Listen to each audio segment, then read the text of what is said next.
Tim Hill is back. Can you believe we're celebrating the fact that the Yankees signed Tim Hill? I can't either, but we're going to talk about it next on a live edition of Locked On Yankees.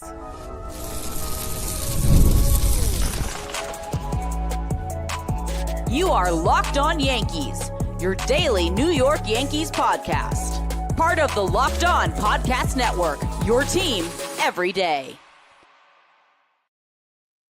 Welcome to Locked On Yankees, which is part of the Locked On Podcast Network, your team every day. Thank you for making us your first listen every day. I'm Stacey Gotsoulias. Super Bowl 59 is here, and there's no better way to make there's no better way to make every play more exciting than with FanDuel Sportsbook. New customers can bet just $5, and if you win, you'll score $200 in bonus bets. Download the app or head to FanDuel.com to get started. With me, as usual, my co-host, Brian McKeon. Brian, I nearly forgot how to do the show because we haven't done it in a while. Well, you know what's funny is deserved break for us. We'll be, going to 5 days a week starting next week, which is going to be really cool. But Stacey, the funny thing about that is I could hear the excitement in your voice as you're doing the read because the Super Bowl is right around the corner. The best holiday of the year is right around the corner. And right after the Super Bowl, baseball starts. It's baseball season. It's right around the corner. And the Yankees made their final little bits of paintbrush touches up to the roster to complete things up a little bit and go into the season feeling as good as they can. So yeah, lots to talk about, and let's get into it. Yep. Before we get started, don't forget, subscribe to the channel on YouTube. You can subscribe to Locked On Yankees on any platform you can use your ears to listen to us on. YouTube, we passed 8,300 subscribers. Yeah. That's amazing. That's pretty amazing. Yeah. So on YouTube, like our videos, hit the bell, comment, leave questions for Fan Mail Friday, because that's happening tomorrow. So you can do that too. But like we said, we're going to talk about Tim Hill. That'll lead the show. We're going to talk about Aaron Judge and his influence on the Yankees filling the roster, I guess. We're going to discuss that too. Also, congrats to Aaron Judge and his wife, Sam. They welcomed their first baby, Nora Rose Judge, best middle name ever. I am biased because my middle name is Rose as well. And then in segment 3, we're going to discuss Pete Alonso going back to the Mets. Yeesh. Yeah. Good for him, but we got to discuss that because whoa. Yes. Okay, good. I'm glad you're feeling like this because I found the responses to it interesting and not in a good way, but we'll talk about that in segment 3. First, Tim Hill. Like I said at the top of the show, can you believe that we're this excited that the Yankees signed Tim Hill to play in 2025 with an option for 2026? Well, it's one of those things where if you're a big Yankee fan and you watch them all of last year, and if you're, dare I say, consider yourself one of the nerdy fans of the team, you understand the importance of Tim Hill. You understand the importance of a guy like that. Not going to have posters of him, outside the stadium.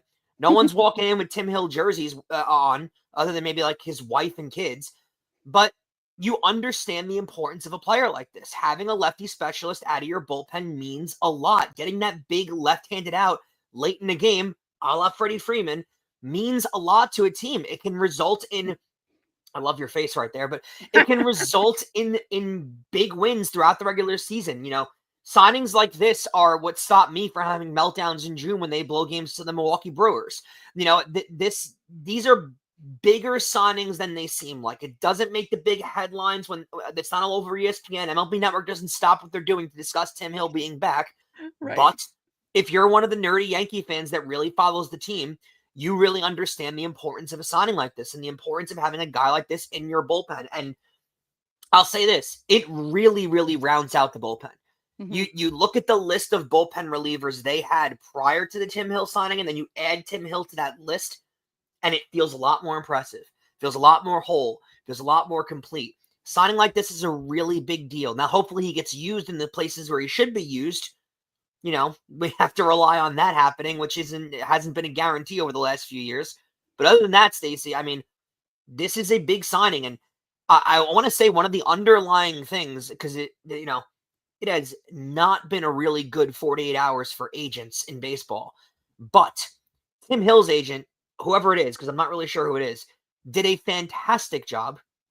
And the Yankees did an even better job with getting the buyout option for the second year. And this wasn't really reported in the deal. Didn't come out as a 2-year deal, but the next option is great too.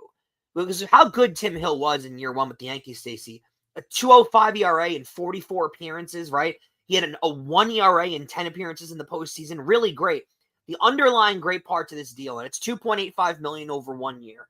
But it's $3 million for the second year, and it's a team option if they want to bring him back at $3 million. Stacey, if he has another, and I know he'll be 35 years old, but if he has another year where he puts up a sub-3 ERA out of the bullpen as a left-handed specialist, $3 million is a bargain for that kind of guy. You know how many teams be after a pitcher like that? Especially, you've pointed out a bunch of times too. He's not a power pitcher. He's not all built on velocity. So Right. He can last into his mid-30s. He can be effective into his mid to late 30s. So to get that extra year at $3 million, if he's got an ERA under 4 next year, they're going to pick that up. So $5 million for 2 years of Tim Hill, sign me up. Definitely. I was starting to get worried only because I heard other teams were starting to be interested in him, but I knew that when the season ended, he really said right away that he wanted to be back with the Yankees. Like that he, the time that he had pitching with them was so good that he wanted to come back. But when those other teams were starting to get mentioned and those other teams like Detroit were starting to make moves, I was thinking, like, why is this taking so long? And when the news finally came out, I literally sighed in relief. I couldn't believe it. It was so fun. If you had told me last year that I'd be excited about the Yankees signing Tim Hill, I would have been like, who? No, I know who Tim Hill is. I'm just kidding. In the spirit of football, and it's easy to play Monday morning quarterback in these kind of scenarios, but bringing a guy like this back, it kind of feels like this was a fait accompli throughout the entire offseason. I think both parties knew this was going to happen. The Yankees kind of told him they were going to sign him. He knew he was going to sign. This deal might have been done for a few weeks and no one just knew about it. Right. Like it just felt like this deal was going to get done all offseason for me. And I agree with you. I started to get a little bit of flutters too when like started I hearing figured about it was Detroit going and Toronto. to get done, but when I saw those other teams, I'm like, okay, it's February now. Like, can we start doing? But getting stuff it done. here? I mean, the importance. I also a stat that I saw when I was perusing social media earlier today, a 68% ground ball rate, which I think is huge. How much that fits Yankee Stadium? You need pitchers like that all over your roster. So that's another hidden thing about Tim Hill that I thought was great. Was again really great in the postseason. Proved he can pitch in the postseason. Had a great ERA there. Great ERA throughout the season. This is the signing they needed to make. And this feels like a really good last signing going into the regular season. I wish they would have made a move at third base. I still have trouble believing they're not somewhat in on Bregman or they're not poking the tires on Bregman. I can't imagine they're not still doing that. Yeah. Because Bregman apparently a report came out earlier today that he's settled on a 7-year deal. Like he's only taking a 7-year deal. So we'll see what happens with that. I don't know what's going to happen there. But dude, this feels February like a really 6th. good. As we're recording this, like what? Okay, Alex Bregman, you do that. But this is a really good way to round out your offseason. It is. Yeah, when you think about what they've lost in the offseason, I know no one really loved Clay Holmes, but he was a big piece of the bullpen, and he's now with the Mets. Tommy Kahnle, gone. They got back Jonathan Loaisiga, but who knows how healthy he'll be, is the bullpen really done? No, because something will happen where they have to make a trade at the trade deadline. Those are guarantees. But for the first few months, it's pretty much set, and he closes it out. And again, I just think it's really funny that I'm so happy about them. I think their offense will be fine. I do, and we're going to break it down a lot more starting next week. I think their offense will be fine, but the most impressive factor to me of their entire offseason and really their entire team going in, and I think it's a big storyline, is their pitching. I mean, can you find a year in the past 15, 20 years of Yankee baseball that they've had a better overall pitching staff, not just starters, relievers as a whole? I mean, their pitching is as good as it gets. And especially from a Yankee perspective over the last 20 years, they might have the best pitching in all of baseball right now. The only year I can compare it to, I know the two big free agent signings were starters, but when you think about what the starters and the bullpen did in '09, and when you think Mhm. about who was in the bullpen, I mean, you had guys like Phil Koch coming Yeah. in and having big innings. Phil Hughes was helping out. You had D-Rob, who was a rookie at the time, escaping a bases loaded, no out jam against the Twins in a playoff game. Like, you know, when you think about overall, that team in the last 15, 16, or now it's 16 years, good Lord. Yeah. That team sticks out just because of how well-rounded it became throughout the season. And I think this staff has the same I'd potential. agree. Yeah. Yeah, I'd agree with you completely. I think when it comes to salaries around this staff, potential of what these guys can give you, you have a lot of really, really solid arms. And again, we're gonna break it down all next week. But I mean, you've got a lot of upside out of this pitching staff as a whole, bullpen and starters. And I got to walk back a little bit of the comments I made. I don't know if it's the best in baseball. The Dodgers are probably better than them when it comes Oh, to yeah. bullpen and starters. Yeah, the But Dodgers have like 9 starters on their yeah, roster. but after that, I mean, I can debate you on any team in baseball that they've got the best pitching in all of baseball after Los Angeles. I mean, seriously, it's been that good. And say what you want about Brian Cashman, and I know Yankee fans have a lot to say about him over the years. Not a lot you can really complain about this offseason. We'll talk about it later because I saw a clip earlier that I need to discuss. Hopefully, I won't forget it. Speaking of not forgetting, don't forget, subscribe to the channel, hit the like button on our videos, hit the notifications so you know when our videos go up. You can also join the Locked On Yankees Insiders Club. The link is in the description. You'll get texts from us. You can text us questions, comments, reactions to trades and signings. We send out lineups during the season so you can all freak out at something Boone does. We let you know about roster moves and breaking news so you don't have to check social media. There's a 14-day free trial. Coming up, how big is Aaron Judge's influence on the roster, and is it a problem? We'll discuss that next.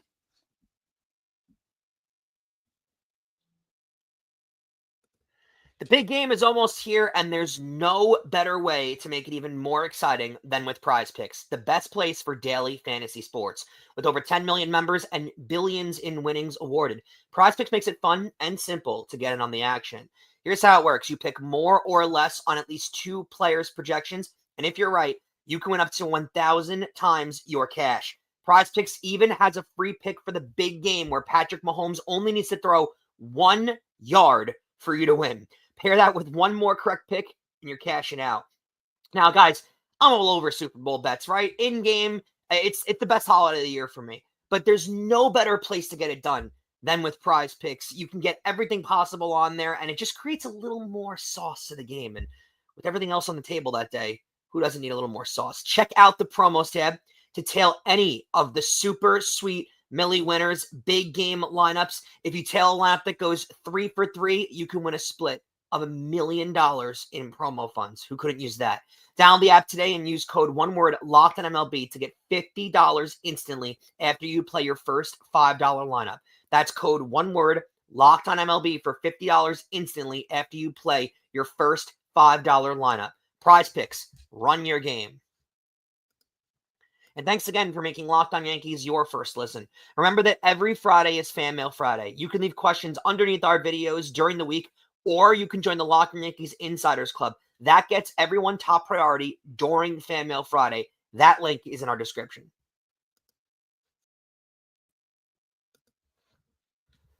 So, Stacey, with everything that's been going on around sports, we've tried to add a little bit of a touch, let's just say, during the offseason where we'll bring up other sports topics. We did we talked about the Luka Doncic trade earlier in the week, and we've done a couple of topics where we talked about other sports, and you definitely see it more in other sports than you do in baseball, but I think it's worth questioning. Debatedly, the biggest superstar in all of baseball right now is Aaron Judge. And in other sports, quarterbacks of big teams definitely have a say in who the team drafts, hires. Not full say, but their opinions are asked and wanted. In basketball, the big superstar, LeBron James, usually for the most part, has a say in who the Lakers bring in, has a say in who they draft, has a say in who he wants to play with. Happens in almost every sport. Well, it brings out my curiosity of whether or not this happens a lot in baseball. And one of the biggest stars in the sport is Aaron Judge currently.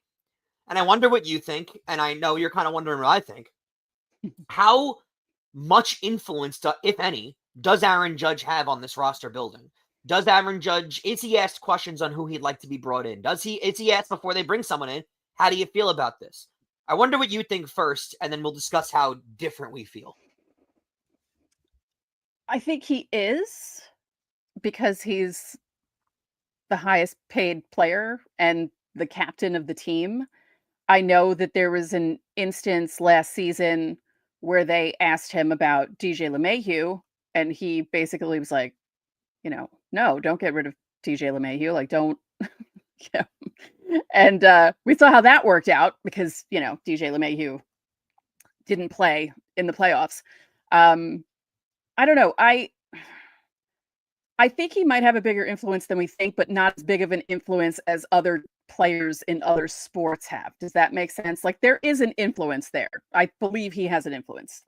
I'd agree with you, and I think his opinion is asked on who they bring in, big trades, big signings. I do think around deadline time, if they're thinking about making a splash, he's consulted at bare minimum. He's asked, how do you feel about this? How do you think he fits? And if Aaron Judge says, no, I hate this move, don't do it, that doesn't necessarily mean they're not going to make the move. Right. I don't think they listen to him carte blanche, like where some athletes, teams do that. But I do think his opinion is valued. I do think it's asked for, and I do think they appreciate it. I think that comes with being the team captain. That comes with being the highest paid player on the team. There's a lot of responsibility that comes to that, and I think that means they value your opinion. So I do agree with you. Now, the report, this does tie into the report that came out. It was either yesterday or earlier today. But basically, it came out that last year, towards the end of the year, the Yankees were seriously debating DFAing DJ LeMahieu. And I believe we did a show where that story broke and that they were considering DFAing him. And we both kind of sat there and said, yeah, I can't blame them if they do, especially if they need to free a roster spot. We both had no problem with it. A lot of our listeners didn't have a problem with it. I know for certain during Fan Mail Friday, people were asking us if they're going to do it. And apparently this was brought up in the clubhouse, and Aaron Judge went up to Cashman and axed it and said, no, you're not DFAing him. Don't let him go. I find that curious. Sometimes in sports, it does feel like players, they all say they know it's a business, but it feels like they're not aware that it's a business. When it comes to guys with personal touches, when it comes to guys where they know this guy's got a family and they know this guy at a personal level, they're not comfortable with guys getting released, and they don't want them to get released because they know the guy personally. So it feels like, when a guy is traded, every athlete is quick to say, oh, it's a business. I get it. But for some reason, when it comes to getting rid of players or cutting players that, you can't really argue against DJ LeMahieu being cut last year. The argument was that there was no business argument there. And now you got to keep him. It's a guy with a family. He's got to support his kids. He's got a wife. This is his livelihood. I don't know, Stacey. It feels like his opinion was really valued when it came to DJ LeMahieu, and they kept him on the roster for no reason. And now he's back in spring training, and we'll see. Maybe it was the greatest call Aaron Judge ever made, because maybe DJ LeMahieu is really healthy and he's going to hit 380 this year and have an unbelievable year. Your face explains it all, though. Or he's going to get hurt by April 13th. And we'll see. I mean, no offense to DJ LeMahieu. He was great at a time, but he's not anymore. But I have another question, and we'll quickly discuss this. My mouth is not working tonight. I apologize. Do you think Judge's relationship with Alex Verdugo had to do with him playing so much, even though he was hot buttered garbage heading into the playoffs and dogging things and not getting benched when Glaber was getting benched for doing the same things, and Verdugo did them multiple times, but Glaber got in trouble? I 100% think so. I think it had a lot to do with it. You can make towards the end of the year, specifically in the postseason, there was no good reason for Alex Verdugo getting the amount of at-bats that he was getting. There just wasn't. And I know Jason Dominguez didn't exactly tear the cover off the ball towards the end of the year, but there was more of a reason to play him and get him the postseason experience than it was to play Alex Verdugo, who was hitting a whopping 177. Right. There wasn't a reason to do it. Right. I do think his relationship with Verdugo had something. And again, I think the Yankees have the ability and the willingness to put their foot down at times. I think they did it in the offseason. I think because Verdugo was on the team, there might have been a time when Judge approached him with that. And Cashman said, no, we're not bringing Verdugo back. He's not getting signed. And that's clearly what happened. You can't see my hands, but I'm crossing my fingers right now, hoping that's going to remain the case by next Thursday. Yeah. But it looks like they're not bringing Verdugo back, and it does feel like during the postseason they hid behind he's a really good fielder. He's having better at bats. He had, was it game 1 of the ALDS when he had 2 hits and everyone was like, see, we told you. Yeah. And then, he continued to go for his next 13 with 10 strikeouts. Verdugo wasn't a good player last year and kept playing. And I think there's plenty of players that have been like that through the tenure. I think the more power Aaron Judge gets, and, weirdly to say, the better he gets because he somehow keeps getting better, he has more say in those kind of things. Mm-hmm. And I don't think it's a full-on, no, you're playing him kind of thing at Aaron Judge. But I think the relationship that Verdugo had with Judge spoke for itself. And it told the Yankees, we can't really do anything about this. So I agree with you. I do think it had a lot to do with that. Interesting. We'll see what influence Aaron Judge has on the 2025 Yankees during this season. Hopefully a good one. Yeah. Coming up next, Pete Alonso's back with the Mets. We'll discuss that deal because we have to discuss it. So we'll discuss that next. Well, guys, it's that time of year, and attending NFL playoff games is the unforgettable experience that can bring fans together. Gametime, it's got a new feature called Gametime Picks that makes getting tickets for events even easier. Filters out the fluff to show you only incredible deals on great seats, so you don't have to waste time searching through thousands of tickets. Gametime Picks makes browsing through the deals simple, and the super deal was especially impressive. It offers the best value for any event you want to attend.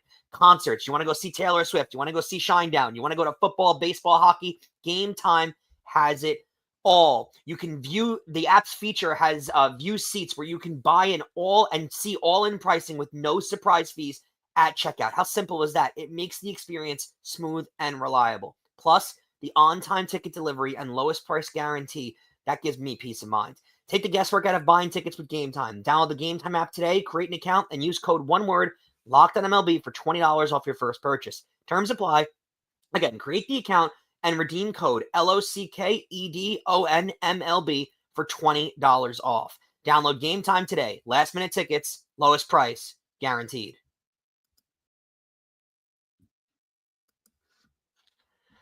So, Stacey, last night I'm driving home from somewhere and my phone is blowing up, particularly for Mets fans that I know, but even Yankee fans. Pete Alonso signs a 2-year deal for $54 million with an opt-out after 1 year. I know the money is $30 million after year 1, and it goes down to $24 million after year 2. I personally, little pet peeve before I break down the Pete Alonso thing, stop saying what the guy gets paid yearly. It doesn't matter. In baseball, it goes by AAV. It goes by AAV, if anyone doesn't know, because clearly a lot of people don't know. It stands for average annual value. So if you take a contract like $50 million, the guy can get paid $49 million in year 1 and $1 million in year 2. He still counts $25 million a year towards the luxury tax. Please, for the love of God, stop saying Pete Alonso gets $30 million in year 1 and 24. And that does not matter. To a team that makes money like the Mets, Pete Alonso could make $600 bajillion in year 1 and $1 in year 2. What matters is the average annual value. For the love of God. Now we continue.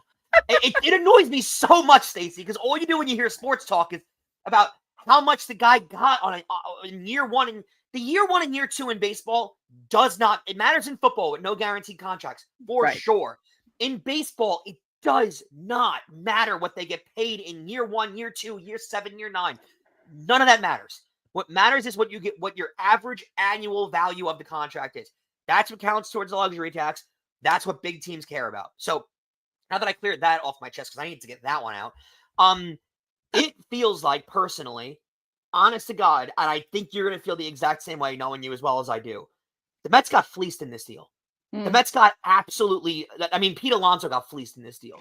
Yeah, Pete Alonso got killed in this deal, and it makes Boris's reputation hurt a little bit. It makes it look horrible. He's not having a good few years here, like lately he's been getting slammed, and guys have dropped him recently too. And what's crazy is Pete Alonso dropped his agent to sign Boris, which is nuts to think about.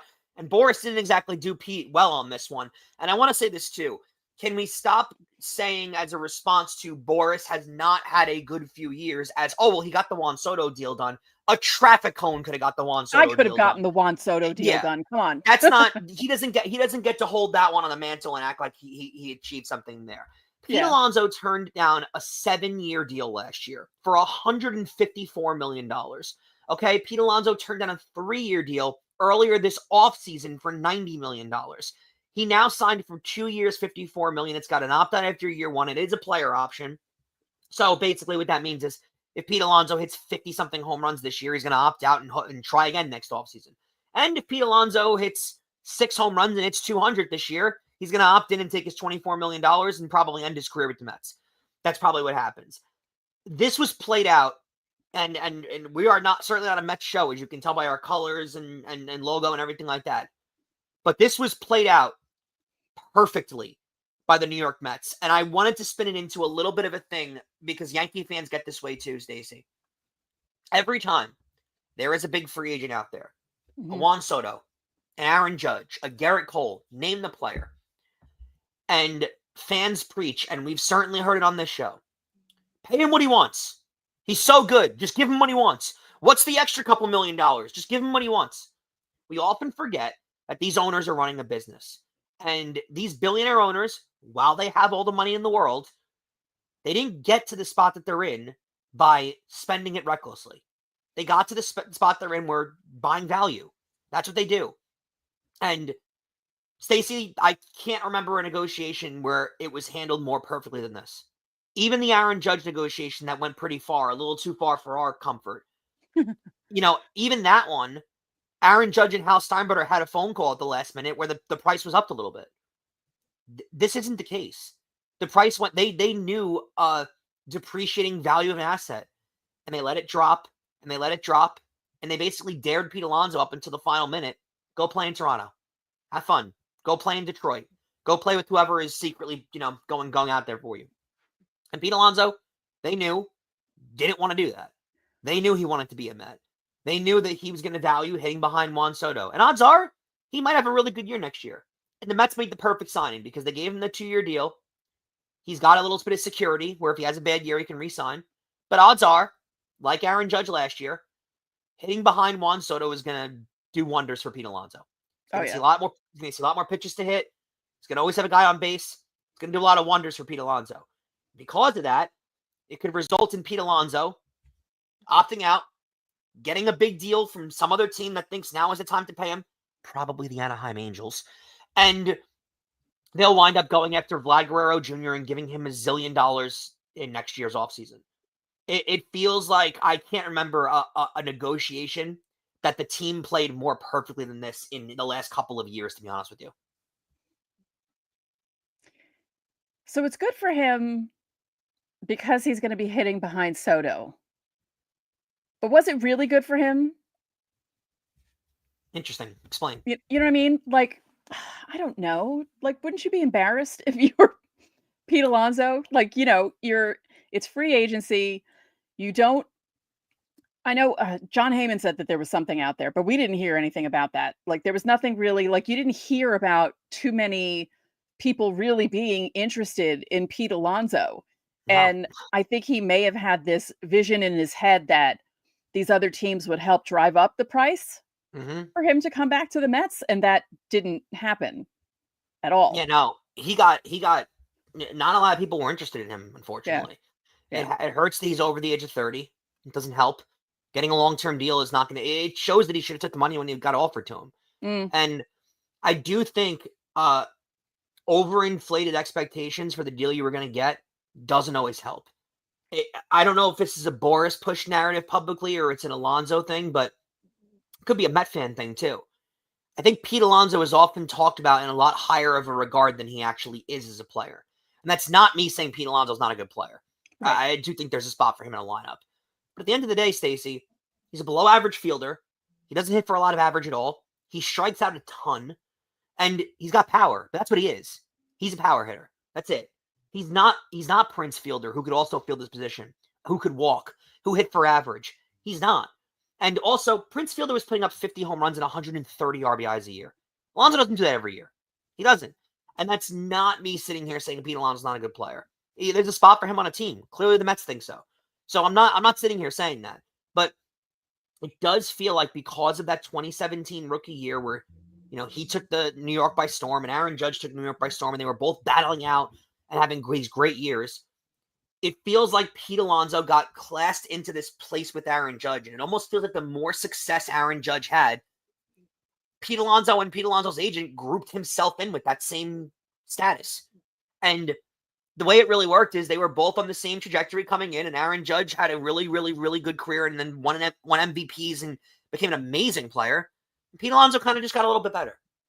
Never won MVPs. Never won these big titles. Won a couple of home run derbies. That's about it.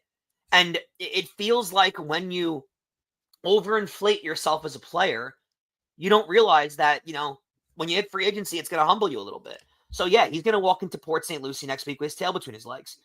But hopefully for his sake, he can have a great year and opt out and get a monster deal from probably the Angels. We'll see what happens because that makes so much sense. At like 33 years old, they're going to give him a 6-year deal and he'll hit 210 for the rest of his career there, and they won't get a pitcher. So it's one of those things where we were talking about a 3-year deal all offseason, Stacey, and then he winds up signing for a 2-year deal for like $27 million a year. It's just, I've never seen a bigger ball drop than this. They dropped this negotiation so bad. This is the Luis Castillo of the offseason. Absolutely. I mean, you couldn't have said it better yourself.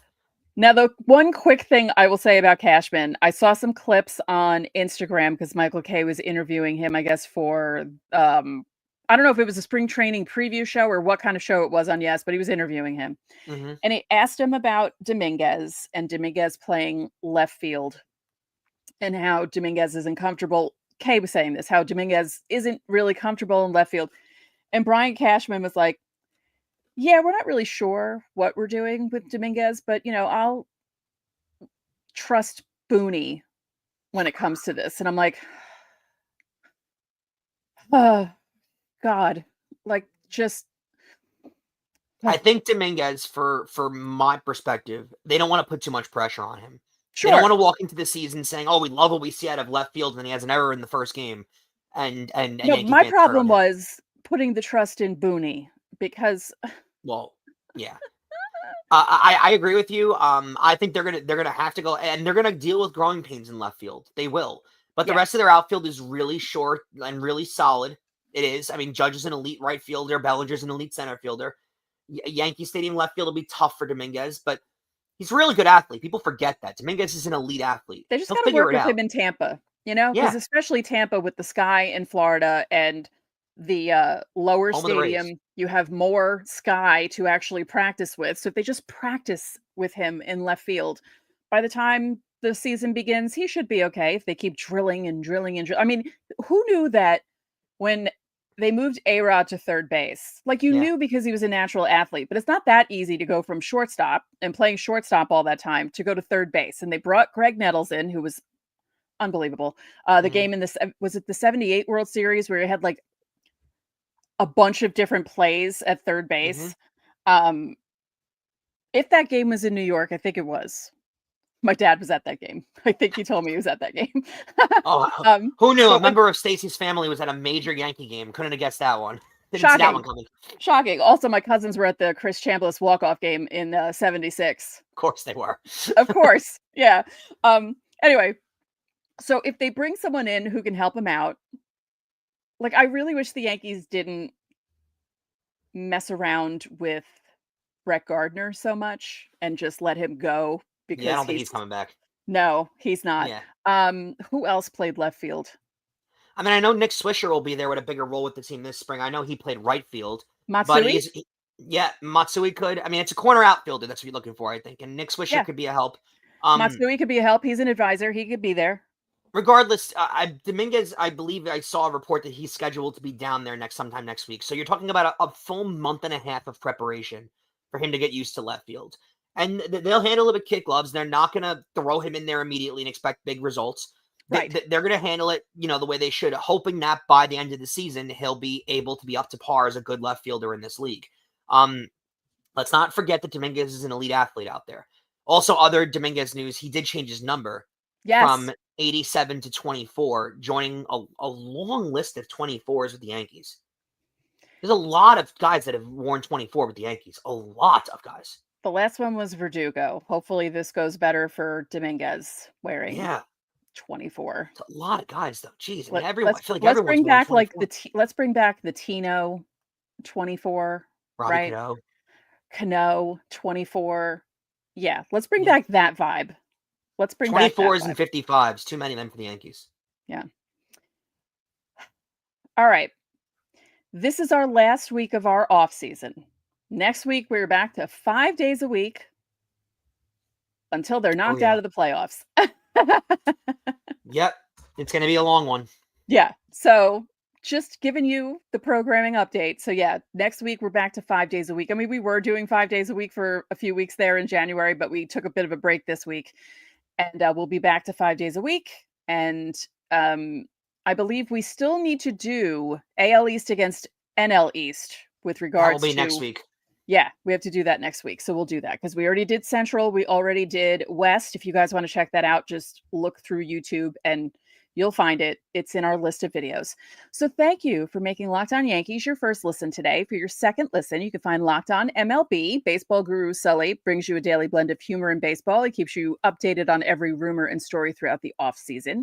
You can find Locked On MLB on YouTube or wherever you listen to podcasts. So that'll do it for this edition of Locked On Yankees. I'm Stacey Gotsoulias. And I'm Brian McKeon. We'll catch you guys tomorrow.